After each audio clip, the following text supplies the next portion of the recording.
Okay, a box contains 20 spare parts. If each part has 2% chance of being non-functional, find the probability of exactly 5 parts non-functional, 2 or fewer parts non-functional, none are non-functional, all are non-functional.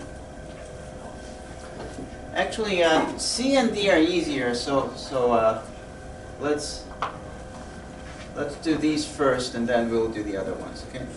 So, what's the probability that one is functional?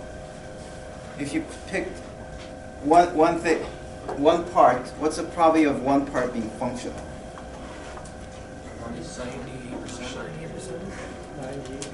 98%, because 2% chance of being non-functional. Okay, so 1 minus 100% minus 2%, 98% chance that it's an okay product. Okay? So if none are non-functional, that means all are functional, right?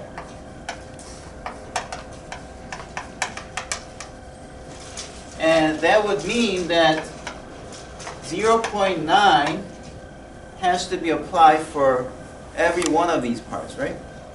So for just one part to be functional, it's 0.98, but if you have 2 parts, and for both of them to be functional, it will be 0.98 times 0.98, and then you do this again and again for 20 parts, so what's the answer?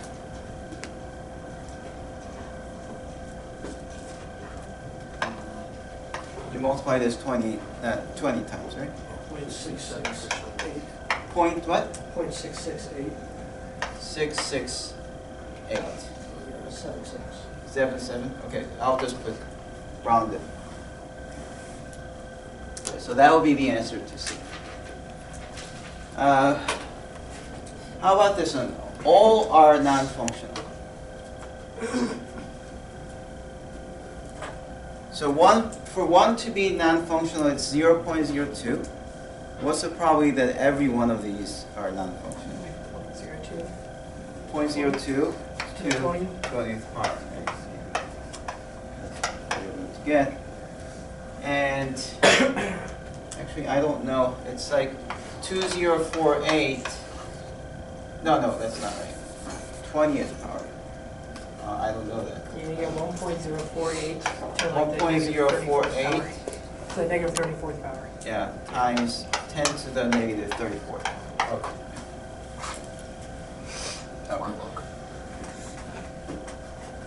So it has a very small probability.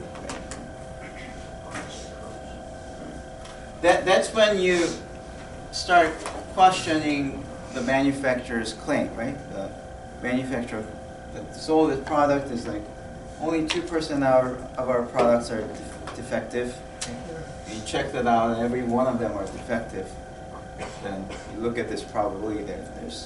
That's basically impossible. Okay, so these are calculated without knowing anything. It's just these are just basic probability. But then now for part A and B, you need to use what kind of probability distribution is this one? A is binom PDF. Yeah, right. This would be binom PDF. This would be binom CDF. Very good. Yeah, this is a binomial probability, right? Because each part has only 2 outcomes, right? Every part will either be functional or non-functional, okay? And they come with the same probability of 2%. And all of these are independent. Right? So that's what's called binomial probability. So you have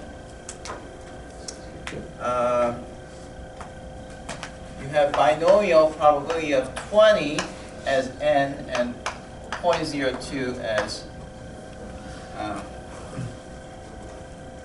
as the probability of being non-functional. And depending on the way you look at it, you could think of this as b of 20.02, or you could think of it as 20, 0.98, depending on your viewpoint. Okay, so let's think about this one. Exactly 5 parts non-functional. What is that? That's like, in this distribution, probability that x equals to 5. Now, you could make use of the formula for binomial probability distribution, which is n choose k, and then p to the kth power, and q, which is 1 minus p to n minus p power. So you could use this.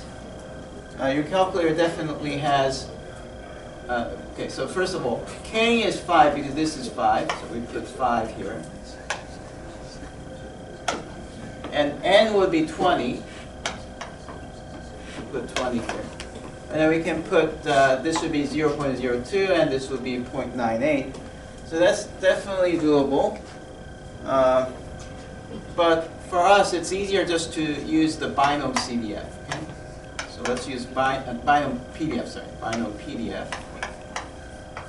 With 20 trials, where the probability of seeing a defective one is 0.02, and I'm looking for the probability that you're going to see exactly 5 defective ones. Okay? All right, so please type that into your calculator. Tell me what. 3.6642 times 10 to the negative fifth. Okay, so 3.6642 times 10 to the negative fifth. Okay. So that's the probability. Very low probability. Because still 5 is a lot. See, if there's 2% chance of being non-functional, it's probably, in most cases, you're either going to have just 1 defective one or 0 defective one in most of the lots that you buy. Most of the packages you buy will have none defective one or at most 1. So having like 5, that's a lot. That's why you have such a low probability. Okay, 2 or fewer parts non-functional. What is this? This is a probability of x lesser or equals to 2.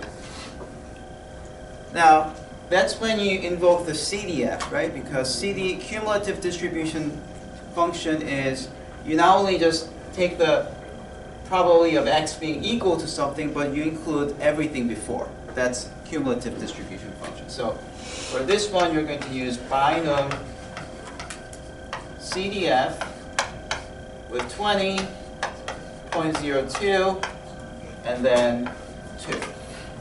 What would this give? 9929. Yeah. 9929. 9929.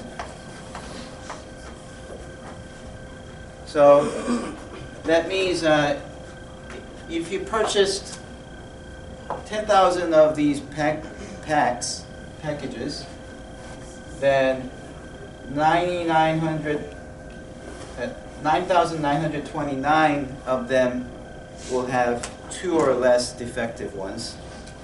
But you might have some bad apples, like 71 of them would contain 3 or more defective ones. That's what you would expect. Okay, any questions on this? Okay, the second question is Poisson distribution, because you have a fixed time period where you have an average of some occurrence. Like, you know that something occurs with 1.2 1.2 and something like that. Now, there's something that I haven't shown in class, which is that if you have the continuous distribution of the, what is that, exponential distribution, which has the memoryless property, you can take that and integrate over some time period, and that basically gives you this Poisson distribution. There's like the relationship between them that's also quite like very calculation intensive. I didn't do that, but let me just tell you the upshot of that calculation. That means if you change the time period, so instead of hour, if I use 8 hours, then it will still be a Poisson distribution, just with different lambda value. So in this question it says, a hospital has 1.2 ambulance arrivals per hour weekday evenings, and if it follows the Poisson distribution, then we know that 1.2 times 8, what's that? 1.2 times 8, that's, 9.6. 9.6, okay, so we know that in the 8-hour evening, 8-hour time span, the probability distribution for this one will be 9.6 per 8 hours, and it will still be Poisson, okay? That's something, that's a unique property of the Poisson distribution. Okay? So that's what we are going to be using a lot here. All right, so first of all, let's talk about Poisson distribution. The Poisson distribution is, the formula is e to the negative lambda, and you have lambda to the k power over k factorial. And this is the probability distribution function. Okay. So, where lambda is the average, with lambda average of occurrence, whatever that is. So when we do question A, we can say, since 1.2 times 6 gives you, no, 1.2 times 8 hours gives you 9.6 ambulance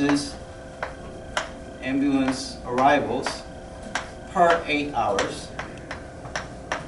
We can take this as our lambda value, okay?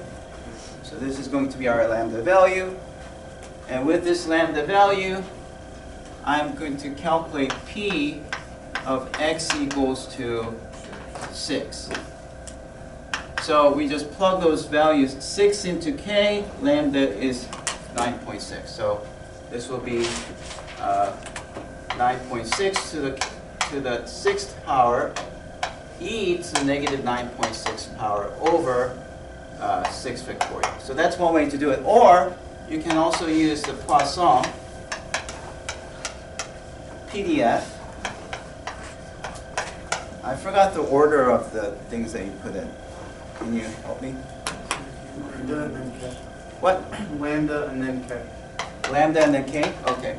So lambda would be 9.6 and k is 6. Okay, what do you get if you do this? 0.0736. 0.0736. Okay. Okay, so that's one. Now let's think about probability of 2 arrivals in 15 minutes. Okay, for part B, how should we modify our lambda?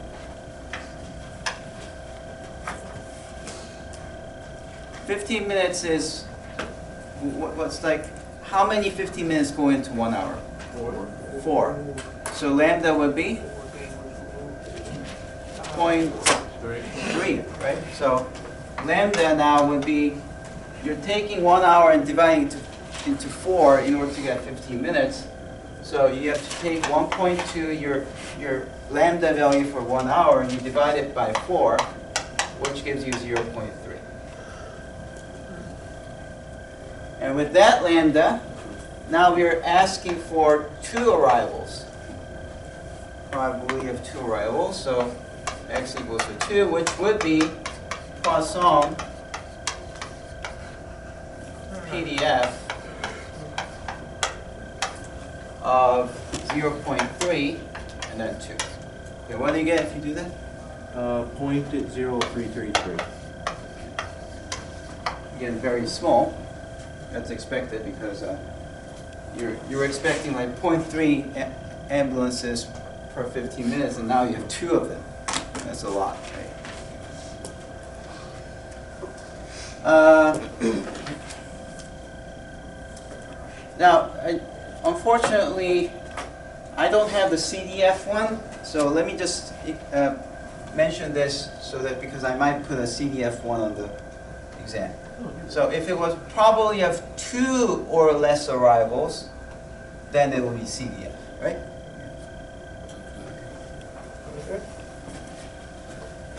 All right, now let's do part 3.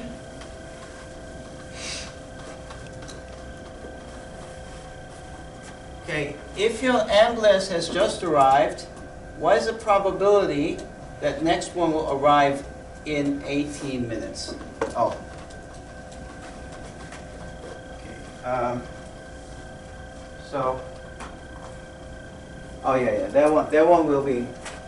This one will be CDF. Okay. Yeah, but. Okay, so part C will be CDF.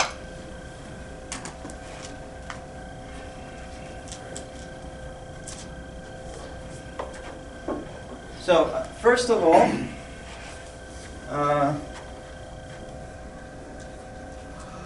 this Poisson distribution, it comes from exponential distribution, which has the memoryless property. So, having an ambulance just arrive really doesn't do anything to the probability afterwards. So, this sounds like a conditional probability, but it is not, so we can ignore this part. And just ask, you just started your shift, what's the probability of seeing an ambulance call within 18 minutes? That should be the way you rephrase this. Okay? You just want to know the probability of having one or more ambulance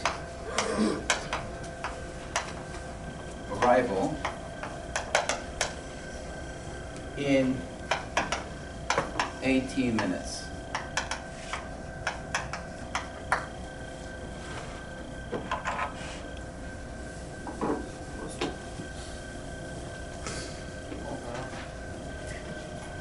Okay.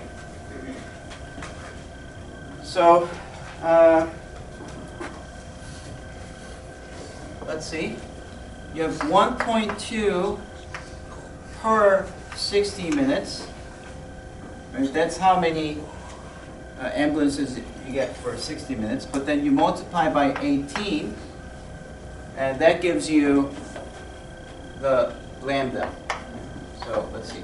6 and 18 gives you 3, 1, 0, 3.6, 0.36 is your u then. So this is average ambulance arrivals per 18 minutes. So that's your new Poisson distribution.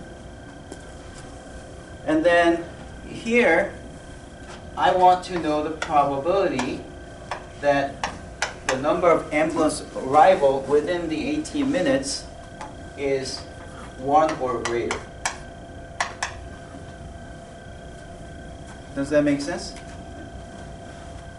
You really have to think carefully here.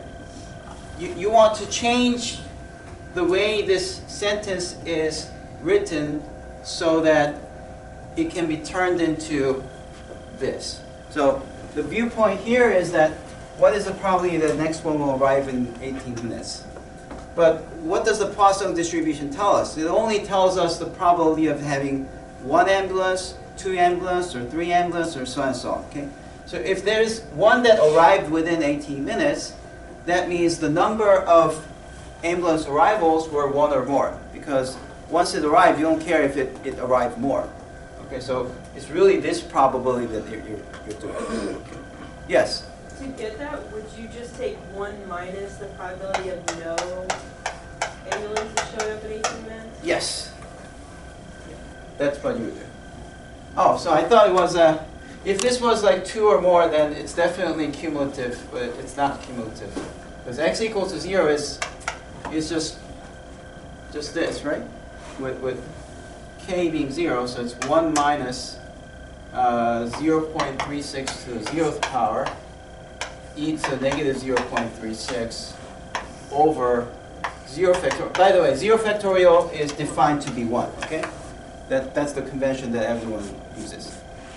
So, and the reason that people use this is because if you use that convention, then a lot of these formulas become simpler. Okay, so this is 1, that's 1, so you really have 1 minus expectation value, exponential of 0.36. You can use this, or you can also do 1 minus Poisson distribution, Poisson PDF of lambda is 0.36 and k is 0. Okay? So what do you get? 0.3023. 0, 2, 3.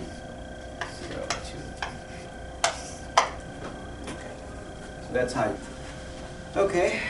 So gross income G of a company is modeled as a product price P times volume that they sold, and they're both fluctuating from time to time, random variables.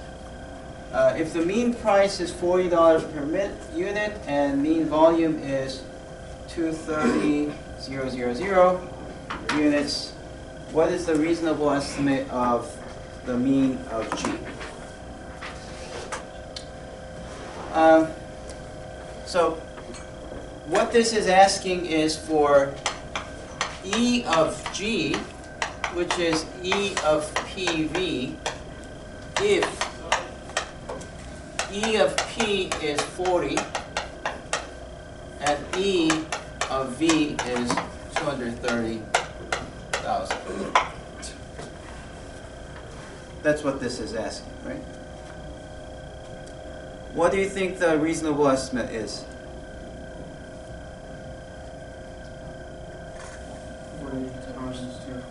Yeah. And when can you do that? When are you allowed to say this is same as EP, EV? No? When they're independent? Yeah? Yeah, when they're independent, yes. Yeah. So if the two random variables are independent of each other, then it's true that expectation value of the product of two variables is just the product of their expectation values. Okay? So using this, you can say that this is equal to 40 times 230,000, so you're going to have 0,000,000 and then not 92. So that'll be $9,200,000. So that's the answer. Yes. Are price and volume independent though? That's a fair question. What do you think? How would they be related? Supply and demand, right? So if you increase the $40, what's going to happen to the volume? Decrease? It's going to decrease, and then if you decrease this, That's going to it's going to increase, right? So I think there will be some dependency there. However, because they're going the opposite way,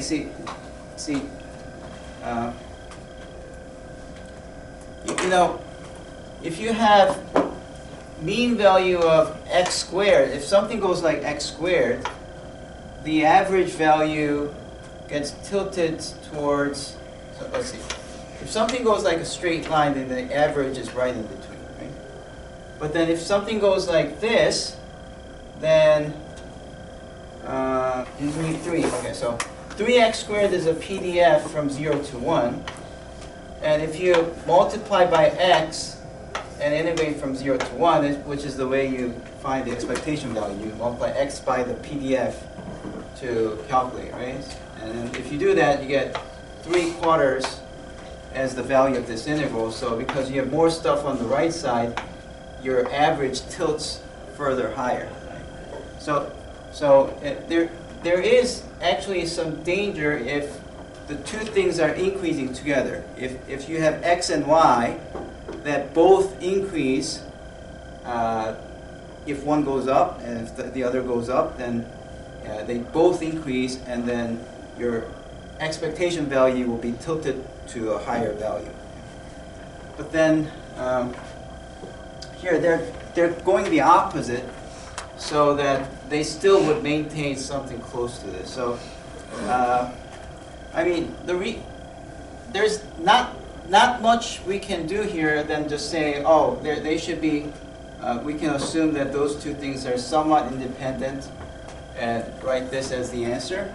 But then if somebody objects that, oh, but that's only if they're independent, and I think there are some dependence between them. And then you say, well, if one goes up, the other goes down, so they kind of average out to similar values.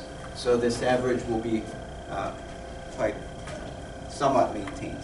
So that's the way you would explain it. All right, good point. So that was like a very easy question, even though the question sounded quite tough. So you're given this function as a probability density function from 0 to 2. And the first question is, there's this constant A. What is this? How do we solve this?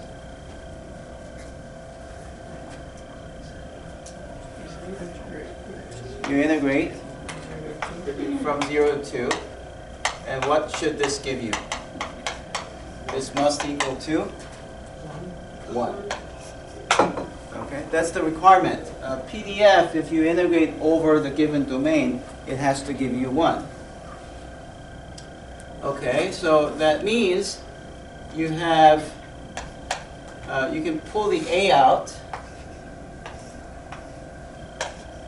and then I can multiply the x's in, so you have 2x minus x squared dx equals to a times x squared minus 1/3 x cubed. That's the antiderivative, and you plug in 2 and then 0. So that a, when 2 is plugged in, it's 4. 2 to the third power, that's 8, so 8/3. And when you plug in 0, that's 0. And because this is 12 over 3, 12 minus 8 is 4, so you have 8 times 4/3. So you have 8 times 4/3, and therefore for this to be 1, A must equal to 3/4. So that's the answer to A. 3/4 times 4/3 gives you 1, so A must be 3/4. Okay, now how do you do part B? Expectation value is computed as integral from 0 to 2 of x times the PDF. So here goes the PDF dx. What's our PDF? It's that function, but we also know the value of A, right? So don't forget to include this A value. It's 3/4. X times 2 minus x. Again, you can pull the 3/4 out. But this time when you multiply x times x, that's x squared times 2. So that's 2 times x squared. And then x squared times x will be x cubed. Okay? And therefore it's going to be 3/4. And then 2/3 x cubed minus 1/4 x to the 4th. Plug in 2 and 0 again. Let's see, 3/4. 2 to the 3rd power is 8. 8 times 2 is 16. 16 over 3. 2 to the 4th is 16. 16 divided by 4, that's 4. So that this will be 3/4 times 4/3, which will be 1. So expectation value will be 1. Okay? Any questions?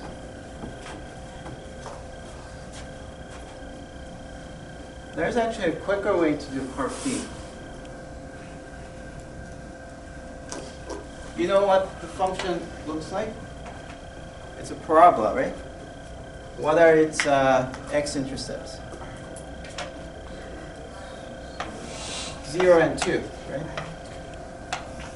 So that's the shape, right? Where's the mean value? So you can use symmetry. It's not always true.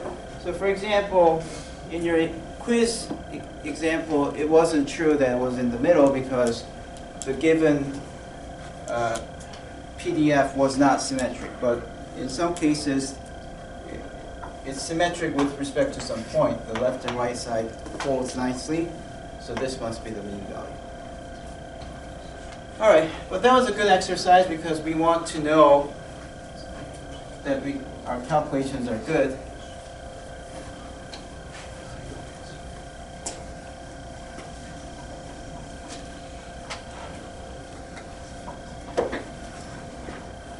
All right, now CDF. What's CDF? That's the function where probability is under some given x.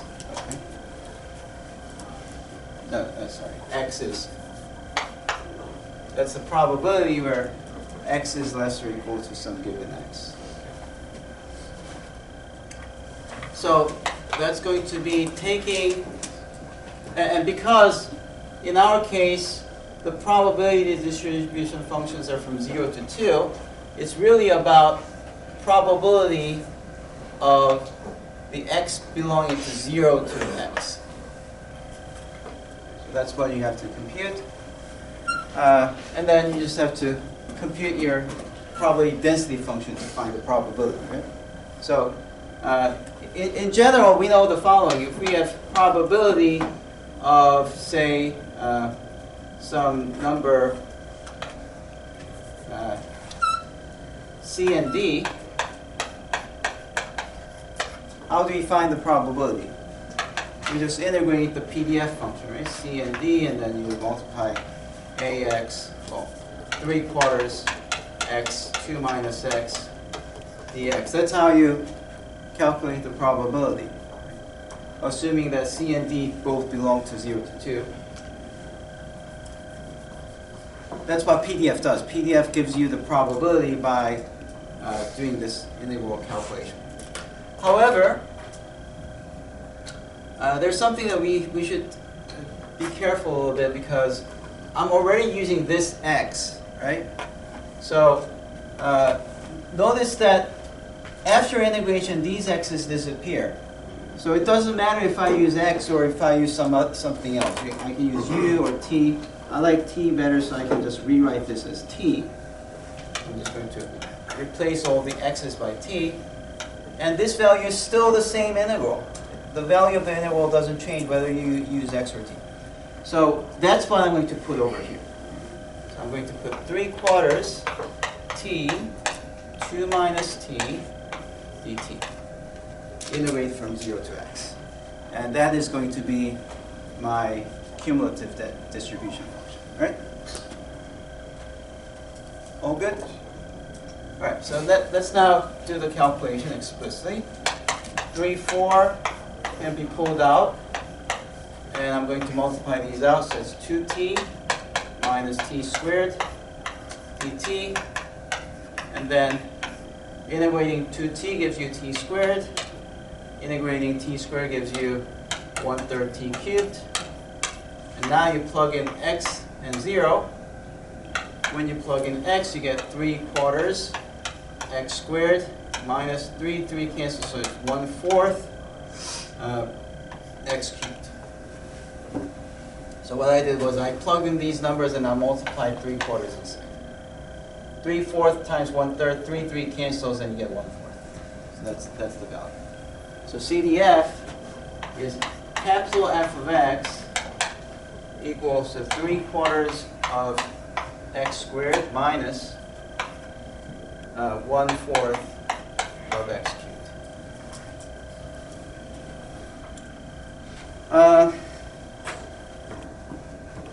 It's customary to use capital F for the CDF and lowercase f for the PDF, okay? Okay, what about the variance?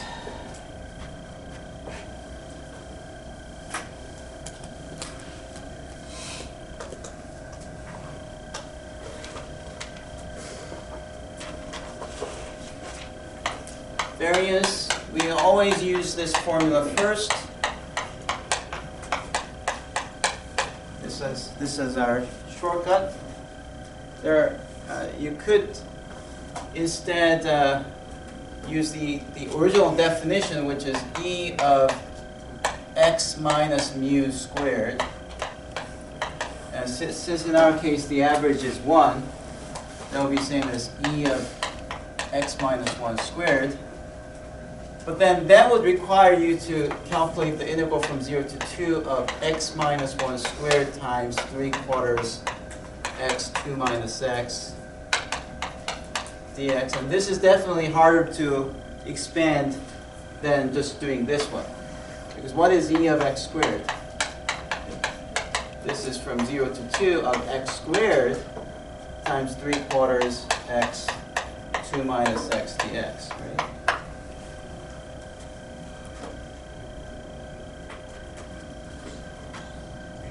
And that's easier to expand than this one.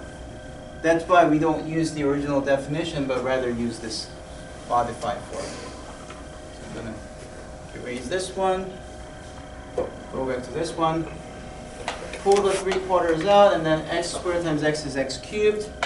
So we're going to get 3/4, 0 to 2, 2x cubed minus x to the 4th dx, whose integral is 3/4 of, what is this? 1/2 x to the 4th and minus 1/5 x to the 5th. Then you have to plug in 2 and 0, okay? Which gives us 2 to the 4th is 16, 16 divided by 2 is 8. 2 to the 5th is 32, so it's 32 over 5. 3/4. And that's 40 minus 32, which is 8 over 5 multiplied by 3 over 4. So that's going to be 2 over 8, so it would be 6 over 5. So 6 over 5 is this. So what's our answer? Is it 6 over 5? No, what is it? 6 over 5 minus 1 squared, right? Which is 1. So that's 6 over 5 minus 5 over 5, which is 1 over 5. That's your variance. Now what if instead of this, I ask for standard deviation? What do I do? Square root. Just square root. Square root. Well, standard deviation is the square root of the variance. Okay? So if the question was instead asking for the standard deviation, you should be prepared to write down the square root of this. Okay, lastly, this one, you just integrate the PDF from 0.5 to 1, 3/4 x 2 minus x dx. So that's one way to do it, or you could use, since we have the CDF, we can also use, well, that will be the antiderivative anyway, right? So you could use the CDF. And you plug in 1 and 0.5 to it, and subtract. So that will be the answer. Okay? So when you plug in 1, it will be 1/2, because 3/4 minus 1/4 is 2 over 4, which is 1/2. So that's what you get when you put 1. If you plug in 0.5, that's going to be 3/8 minus 1/2 to the 3rd, 1 over 32. So if I put everything over 32, 16 minus 12 minus 1, so it'll be 3 over 32. That will be your probability. You can just also use a calculator. Your calculator has the integration function, right? So For this type of question, you can just easily do it. Actually, even like part D and B, you can use calculator integration too, because those are numeric. Okay.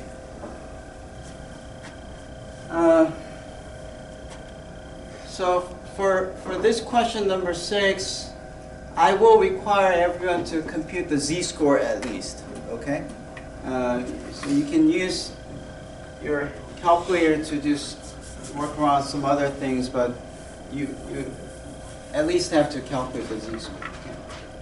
So this is a question about how to deal with the data that's normally distributed. And because 6.8 is your mu, and then this is your sigma, standard deviation. And the formula for the z-score is, z-score is it's just a way to normalize things so that the average is shifted to 0, and you kind of squash the standard deviation so that the standard deviation becomes 1, and therefore this z-score follows the standard normal distribution, which is average 0 and standard deviation 1. So in our case, the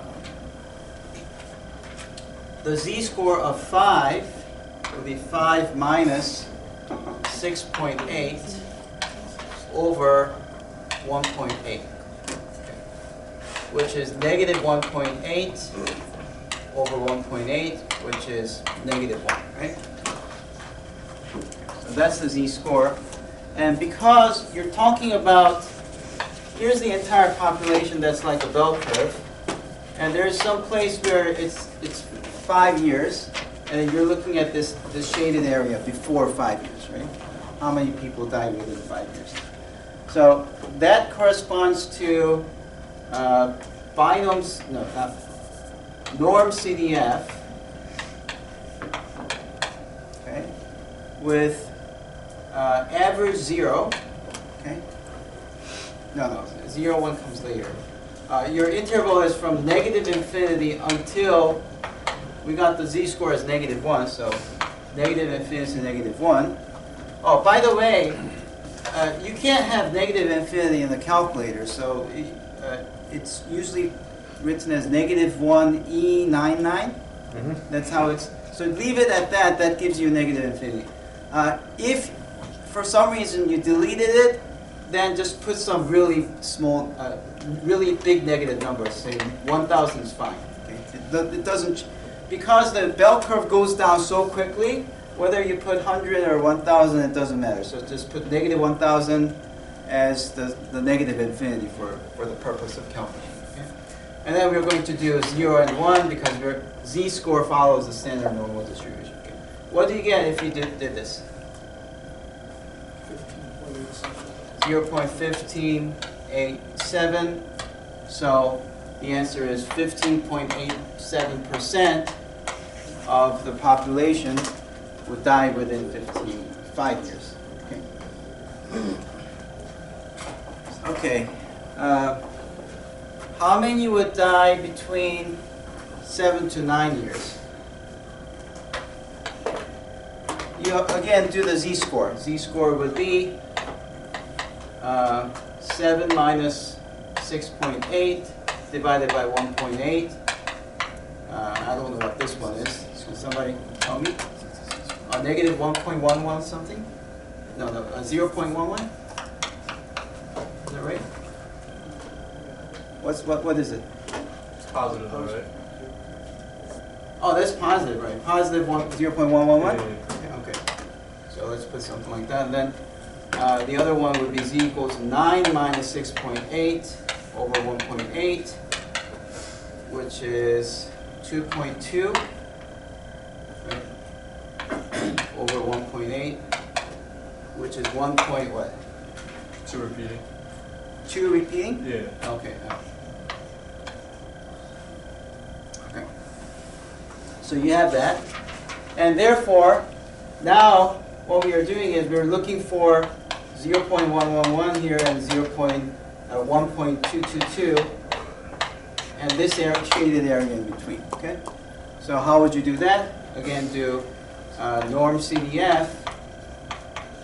Now, the calculator's norm CDF is not the usual CDF, because the usual mathematical CDF always starts from the beginning, in which case it would be negative infinity. But your calculator is more flexible. You can assign the beginning and end. So you can take the beginning as 0.1111 and the end as 1.2222, and then feed in 0 and 1. Okay? So that's how you get it from your calculator. What do you get if you do this? Huh?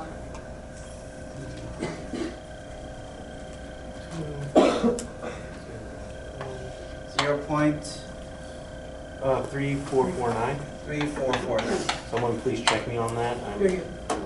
Okay. So that means that the answer here would be 34.49% would die between 7 to 10 years. Is that good? And by the way, you will also be given the chart. So if you like to use that one, you can use that instead. The chart will have less decimal points, but that will be fine. All right. Let me erase the other ones.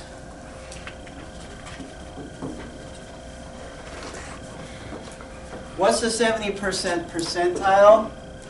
Well, that you can use the chart, right? So you can go to the chart. There's a way to do it with the calculator also, but let's just do it with the chart. Okay, give me what are the numbers when you have the number close to 0.700? What are these two numbers? On the chart. 0.5 and 0.03. Yeah, so 0.5 and 0.03 has a number close to being 70 percentile, which means that the z-score that will give you the 70th percentile is 0.53. Okay? And now what you do is you set this equal to unknown x value minus 1.8, 6.8 minus 6.8 divided by 1.8. So that means x would be, if you multiply this, you get 1.8 times 0.53, and then you add 6.8 both sides. This is the value. What do you get if you do that? 9. 7.8. What? 7 point what? 754. 75. Let's just say 7.75. So a person who lived 7.75 years after fentanyl addiction will be at the 7% percentile. Okay. Yes. Did you get 0.53? 0.53 was 0.5 from here, and then 0.03. You add these two numbers, you get 0.53. So what this means is that if you have the bell curve for the standard normal distribution, and here's 0.53, the value of this interval is 0.7. Yeah, that's from the chart. Okay. Thank you. Okay. Now, 4 people got addicted. And what's the average life expectancy to be less than 7 years? Okay, so for this last question, it sounds like it's still asking something similar to part A, right? It's asking for P of some x less than 7. That seems to be what it's asking, but it's a bit different because, you see, this is x1 plus x2 plus x3 plus x4. There are 4 people, all of them following the same normal distribution, and you're dividing them by 4 to take their averages, and you're asking what's the probability that this average is less than 7. But then, this thing, if you take averages, the average doesn't change. What happens to the variance? Does it Does it become bigger or smaller, or is it the same? What happens to variance? They shrink. The variance shrink. That was the idea of like making portfolios for hedge funds, right? So this is going to now follow the variance, or standard deviation will be decreased by the square root of the number of items you're taking average of. So the new, I'll say sigma tilde, the new standard deviation would be 1.8 divided by square root of 4. Okay. This is there because you're taking average of 4 quantities. The standard deviation shrinks by square root of that. Okay. So that gives you 0.9. Okay, and then if you have 0.9, then you can say that this is now the z-score for 7 is 7 minus 6.8 divided by 0.9, which will be 0.2222. So that's what you get, and therefore the answer to this will be norm CDF negative, put something large negative, negative 1,000, and 0.2222, 01. Okay. What's this value?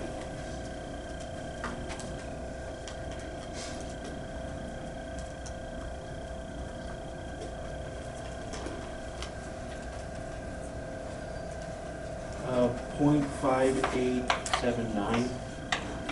Okay, so that's the answer. Okay.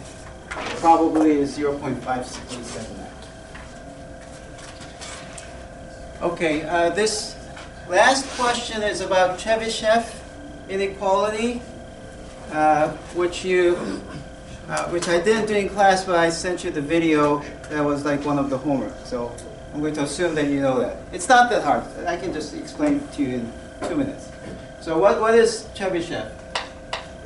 It says that the probability of x being between mu minus k sigma to mu plus k sigma is bigger than 1 minus 1 over k squared.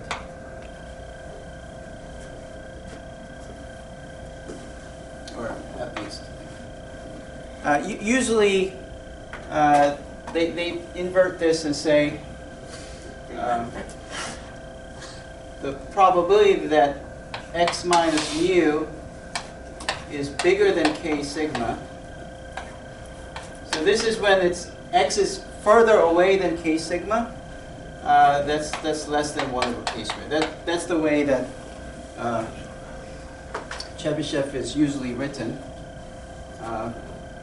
But this is same as that one. It's just so if you have some kind of a probability distribution. So this is, I'm not assuming bell curve. It's just that you have mu and then some multiple of, if this is sigma and then there's some k sigma, then you can, you know that at most, at least some portion should be inside this thing. Okay. Yeah, so the important thing is, if you know that the distribution of some data is a bell curve, then we can use the norm CDF to figure out the actual percentages, right?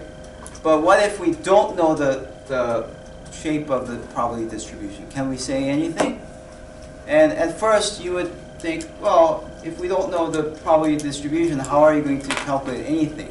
But then some guy named Chebyshev found out that although you can't say exactly what that value is, you can find the lower bound for such a thing. Okay, that's Chebyshev. Okay. All right. So how do we do this? Well, just find the z-score for each. So k is like the z-score because see, the problem with using z-score is that if you use z-score, that's like saying that the distribution is normally distributed because z is a code word for being standard normal distribution. That's why we don't use the z. Instead we use k to make sure that we're not talking about the normal, but it's the same thing. See, if you subtract mu and divide by sigma, then this inequality is the same thing as this. So you can see that k is really talking about this value. Right? Okay, so how do you get the k value for 48,000? Well, subtract the middle one, and oh, there's one more zeros. Okay, and then divide by 8,000. What's that? That's negative 12,000 divided by 8,000. So it's 1.5, negative 1.5, right? And then if you do the same thing for the other one, 72,000, and then you divide it by 8,000 again, you get positive 1.5. Okay, so what's the k value? It's from negative 1.5 to positive 1.5. That's what it is. Once you have that, then using the Chebyshev is straightforward. So therefore, this is at least 1 minus 1 over 1.5 squared. What is that? 1 minus 1 over 2.25. Can you tell me what the value is?